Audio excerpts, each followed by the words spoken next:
The first overall pick is the biggest blessing in basketball, an offering typically bestowed upon the league's bottom feeders, promising an unrivaled chance at a truly transformative franchise cornerstone. The opportunity to add a player with the power to single-handedly lift a team upon his shoulders is rare, which is why the number one pick has been traded just 3 total times since 1990. It hasn't been traded since 2017, when Boston sent it to Philly and got number 3 in Jason Tatum in return. Even in a draft without a player the consensus views as a potential superstar, the privilege to select whatever prospect an organization desires is immensely valuable. With the Hawks jumping from the 10th pick to the 1st, they find themselves in an entirely unique situation, both roster construction and organizational direction-wise, than a team that would typically be picking number 1. Considering this, picking in the draft with so much uncertainty might actually be a strength, as they can easily mask their preferred target and potentially move down the board, recouping draft capital or adding young talent around the way. Prior to scoping out the trade market, the Hawks must come to a decision on the most immediately pressing issue. What's the plan with their backcourt duo? The national media is trying their absolute hardest to get Trae Young traded, but there's really only 2 realistic scenarios when discussing trade options in the Hawks backcourt. As much as I wanted this pairing to work, and some extraneous factors such as Capella's decline as a defender and finisher, injuries, and horrid asset management by the Hawks front office, we have a 2-year sample size of their on-court performance just not being anywhere good enough. In 2,779 minutes on the court together, again over a span of 2 seasons, the Hawks have a negative 2.79 net rating. With Trae on and Dejounte off, they are plus 2.78 with a higher offensive and defensive rating, and a minus 1.12 with Dejounte on and Trae off. Men lie, women lie, but numbers certainly don't lie, especially over such a significant sample. You either trade Dejounte and retool around Trae, or you trade both of them and enter a full rebuild. There's no scenario in a potential trade that would rationalize building around Dejounte. That team would not be bad enough to tank or good enough to contend.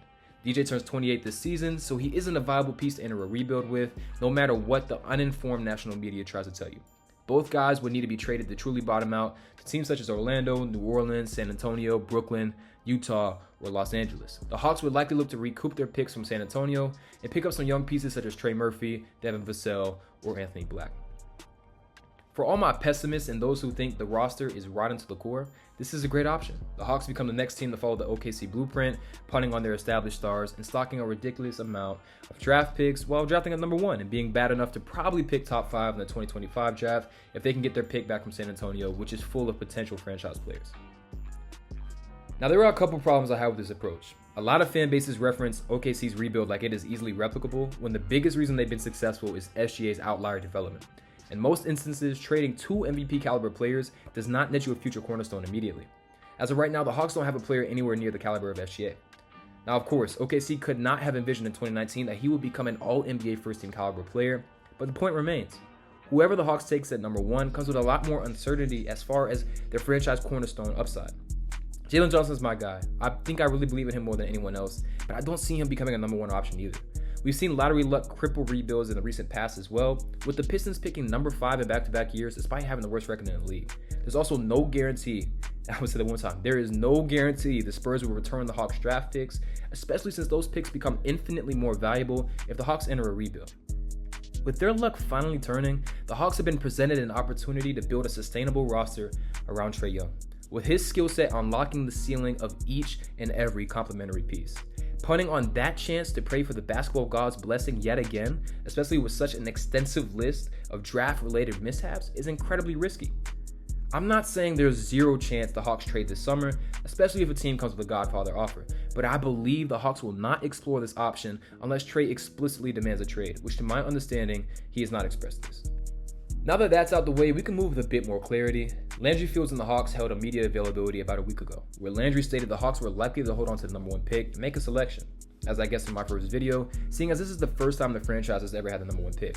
With that being said, every reputable reporter has indicated the Hawks have still not determined their selection as we draw closer to draft night, which again, is to the Hawks' advantage. The Hawks have been very active with workouts, with 6 official workouts on the record for prospects who could be selected either at number 1 or in a trade-down scenario: Risacher, Klingon, Buzelis, Holland, Shepard, and Cody Williams. With all that uncertainty, reports have been flying around this week, so let's get into a couple of them. The Hawks are rumored to be big fans of Donovan Klingon, but also reportedly are interested in Risacher, but also are looking into trade-down scenarios, according to Sam Vecini, who said league sources continue to get the impression that Atlanta is open for offers for the right deal to move down. Windhorst said, from what I understand, I really don't think the Hawks are taking Klingon if they stay at 1. I think if they traded back, I think Klingon would be certainly an interesting player for them, and that Klingon at number 1 would surprise them. While Jonathan Givony reported this Monday, I think if anything but Zachary Risacher happens at 1, I think that would be a big surprise around the NBA. Jake Fisher reported that the Hawks sticking at number 1 is the most likely outcome, though they will listen to offers. We haven't talked about Alex Sarr. Though league sources have reportedly said they would be surprised if Alex Sarr went to the Hawks, but nobody has firmly said no. That coincides with reports from the agency representing Sarr, WME, and his agent Bill Duffy, who represented Luka during the draft, that Sarr's preferred outcome is landing in Washington. But again, nothing saying that he doesn't necessarily want to play in Atlanta or to refuse a report or anything like that. As Brad Rowland from the Locked On Hawks podcast noted, it's most likely this desire stems from basketball reasons, ranging from Sarr potentially viewing himself as a forward and wanting more offensive responsibility early on, rather than any organizational issues, seeing as he wants to go to Washington, who have historically and recently been among the most success-adverse teams in the NBA with their own well-documented dysfunction. Considering that the Hawks have not been able to bring in Sarr for a workout, this has led people to believe Klingon and Risacher are the front runners for number 1. Although I will mention there's precedents for teams drafting players who did not work out with or even want to go to the team that picked them, such as Paolo and the Magic, Evan Mobley and the Cavs, Ben Simmons and the Sixers, and Curry and the Warriors. Now those are different scenarios, but the Hawks also have precedents for taking players that didn't necessarily work out. They drafted AJ Griffin and Jalen Johnson without working them out since they fell in the draft. Givony also reported NBA teams say the Hawks are indicating they could take Alex Sarr at number 1, which some speculate might be more of an attempt to force the Washington Wizards to trade up. The moral of the story is nobody, maybe not even the Hawks front office, knows at this point what will happen on June 26th at 8 p.m.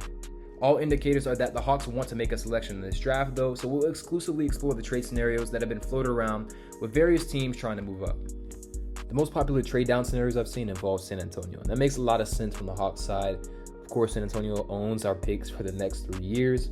There is a case for San Antonio possibly wanting to move up to number 1, seeing that they have 2 top 10 picks, number 4 and number 8. So let's say San Antonio really loves Risacher, or they really like Alex Sarr, they want to put him next to Wemby. Then if the Hawks can convince them they're going to take either Sarr or Risacher, there is a scenario where possibly they could offer the number 1 pick, receive number 4 or number 8. But in an ideal scenario, the Hawks would recoup their 2025 pick if they were going to pull off this type of deal. Now, while I do think it makes sense from the Hawks side, and whether it's number 4 in 2025, number 4 or number 8, I don't really see why San Antonio would do this, and there's a couple reasons. The first thing is they have 2 picks in a draft where guys like Stephon Castle or Ron Holland, Rob Dillingham, Isaiah Collier, all have a pretty decent chance of falling to them. So if you do overextend yourself and go and get your number 1 pick, if Risacher is who Wemby wants, I can understand that. But for the most part, they're in a good position in this draft because they can take 2 swings, like either 2 guards or a mixture of wings and guards. Like, there's a lot of different scenarios I'd like for them staying put at number 4 and number 8. And I think it will come down to what Wembanyama wants. Because again, with the way he played last season, if they build a team around him, they could be in the play-in next year. And from every indicator, he really wants to win. He cares a lot about not wanting to lose like they did this season, and I think there is a little bit of pressure on San Antonio to improve rather rapidly if that's what Wembanyama believes. Now, if he thinks Risacher is the guy to do it, by all means, I could possibly see San Antonio trading up. It's just more so about, I don't think the Hawks would want 2 top 10 picks in this draft, and they probably would want to get 2025. So whether there's players attached or capital, I think this one makes a decent amount of sense. And if I'm the Hawks, I would definitely heavily consider it. But we will talk about a little bit later why other teams trying to move up could make that a bit complicated. A scenario I really like is the Wizards trading up to number 1. Now, the Wizards have number 2 in this draft, and by all indicators, they love Alex Sarr. And if they fall to him, they're absolutely taking him. Again, this is a team that does not have many big men on the roster. They don't really have any cornerstones outside of Bilal Coulibaly. I know Tristan Vukovic has been pretty good from the end of the season. They got a good amount of wings, so a big man makes a lot of sense for them. Now, if the Hawks could somehow convince them that they're going to take Alex Sarr if they don't trade up, I think that's the only scenario Washington would trade up because they're so talent deprived that giving up additional capital that you could be using on a swing, it's going to be hard to justify unless you truly believe Sarr is the best player in this draft and you're willing to give up number 2 or a player or number 2 and 26. Now, there's a number of players that I would like from Washington on the Hawks, like Denny Avdia is someone I've been advocating for heavily on Twitter. I think he's the type of connective wing who makes good decisions and can defend. and could be somewhat of a secondary ball handler at times, and also with the way he improved as a shooter this year, I think he could make a lot of sense. But for Washington, it's all about if the Hawks can convince them whether they're going to take Sarr. Otherwise, I don't see them moving up. They don't really have a huge reason to do it. And yeah, so I think Washington, again, this is a great scenario for the Hawks, but why would Washington do this? Now, another scenario is the Pistons trading up from number 5. And I think one reason why this has been floated around is that, of course, they picked number 5 in back-to-back drafts. They were really bad last season.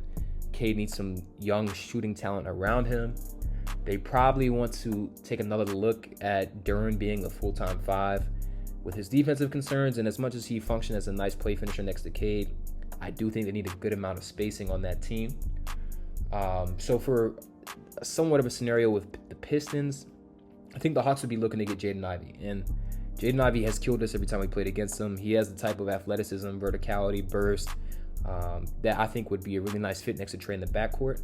I think if it was going to take the Pistons to trade up, it might be a larger transaction where maybe, I don't know who would be from the Hawks, but I don't think it would just be a straight up swap. The Pistons would probably throw in Jaden Ivey, and then maybe for salaries matching, you might throw in some guys from the Hawks. But I think it's another one of those opportunities where if Detroit feels like, again, under new management, they need to make a step. They have been too bad for too long. Some of that's Monty Williams' fault. Some of that is Troy Weaver's fault. But they do need to make a palpable step forward. And trading for the number 1 pick, considering that they have a lot of, again, Jaden Ivey is probably worth maybe 1 first at this point. And for the most part, we haven't seen them figure out a good fit between him and Cade. It could make sense for them to move on from him at some point. And this is a good opportunity for them. So again, I think this is something that the Hawks could consider. Now, if you do move back to number 5, the likelihood that Klingon is there is very low. And you're probably looking more so at someone like Modest Buzelis or Ron Holland at that range, which I would be thrilled with. But I'm not exactly sure the Hawks would like to leave this draft without picking up a big man.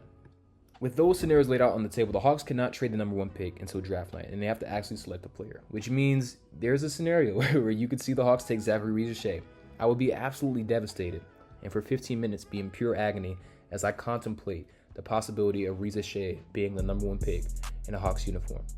And then by the time the 4th pick comes around, a trade is announced, and Donovan Klingon is heading back to Atlanta for the after the Spurs take him number 4 for some future draft capital thrown in. And the reason why I think it is very risky for the Hawks to trade back is that there are a number of teams that are very interested in Donovan Klingon. And the reason why they're interested is because Klingon is one of those bigs who can step in and be very, very impactful very early. Now, when you look at the board, Atlanta could contemplate trading down. Houston will definitely consider trading out of their spot, although a lot of indicators are that they're taking Reed Shepherd. And then in terms of guys who want to, or teams who want to come up and get Klingon, you've got Portland, who has 2 lottery picks, number 7, number 14, and a bunch of other draft equity. And then you have Memphis, who's picking number 9. They've got a number of intriguing young players. They can make an offer to Houston. Maybe I've seen Marcus Smart float around. I don't necessarily see that, even as much as Ime probably does enjoy him as a player. There's a way for Memphis to move up to number 3. Now, let's say Memphis moves up to number 3 and takes Klingon. The Hawks took Risacher number 1. Now it's very complicated for them to figure out a trade that makes sense for them, considering they probably want to add a 7-footer through the draft. And so you do run that risk if you trade back. Right now, with the way the reporting is going and the way the draft is shaping up, I think the Hawks' best option is to stay at number 1 and take Alex Sarr, despite all the reports that he doesn't want to come in for a workout, yada, yada, whatever. I think Alex Sarr is the best prospect in this draft. I think he has the highest ceiling. I think he has the best fit next to Trae and Jalen Johnson. And that's not to say he's not without his warts. He definitely may be risk adverse in terms of contact. Like, he does not embrace contact, which is something you have to do as a big man. He doesn't rebound particularly well. He's not really a big man, honestly. He's really a big wing at this point. Now, I still believe that he can play the 5 at some point. I think even if he wants to play the 4, he can definitely play the 4 in Atlanta for stretches. Jalen Johnson could function at the 3. He can play some backup 4. Whatever it is, they can make it work. If they think that's not the guy that they believe is worth a number 1 pick, I prefer they trade back and get Klingon. I don't think Risacher should be in the conference for number 1 pick either. I do think it would give them leverage with San Antonio if San Antonio does want Risacher, and that would be a pretty shrewd and smart way to recoup some draft capital, get the guy that you've been targeting, and then but if Memphis trades up or Portland trades up, it could get really bad really fast, and that's because we probably would never know if they intended on taking Risacher number 1 and keeping him, or if they were planning on trading him. So there's a lot for Atlanta to consider going into Wednesday, and I'm sure we're going to hear plenty of other reports. I encourage you to read the articles and don't just rely on tweets, because there's a lot of misinformation going around, and for a Hawks team that's been irrelevant for a very long time from the national news cycle, it's pretty rewarding to finally get some coverage, but a lot of it is BS, so make sure you filter through. And whatever happens on draft night, the Hawks have a chance to add some cheap talent to a core that down the line could be pretty good. And I'm really excited for that, but I'm also really excited to get this over with. It's a lot of stress not knowing what's going to happen. Hawks fans are pretty much at each other's necks every single day on Twitter. I've seen some ridiculous arguments, like dudes are going at it. It's stressful. When you don't have a consensus number 1 pick, no one knows what's going on. Everyone's worried the Hawks are going to mess it up. And of course, with our history, if we do mess it up, or even if we take Klinger number 1, everyone's going to point and laugh, because that's what they do with the Hawks. So regardless, I'm excited. I'm really, really excited to see what happens. I think there's plenty of options for the Hawks. I think they're going to explore every option. I'm still rooting for Sarr. But if you take Klinger, I think there's a way to make it work. If you take Risacher, I think there's a way to make it work. If you take Modest, I think there's a way to make it work. And if you take Ron Holland, I think there's a way to make it work. But yeah, so hopefully the Hawks take Sarr. If not, I think there's a way forward regardless of who they pick. And I'll have a video out the day of the draft, immediately after, breaking down what I think they need to do going forward to continue to build this roster out and build around and build and complement the person that they take at number 1. So thank you so much for watching. Please like, comment, subscribe if you enjoyed, and I'll see you in part 3.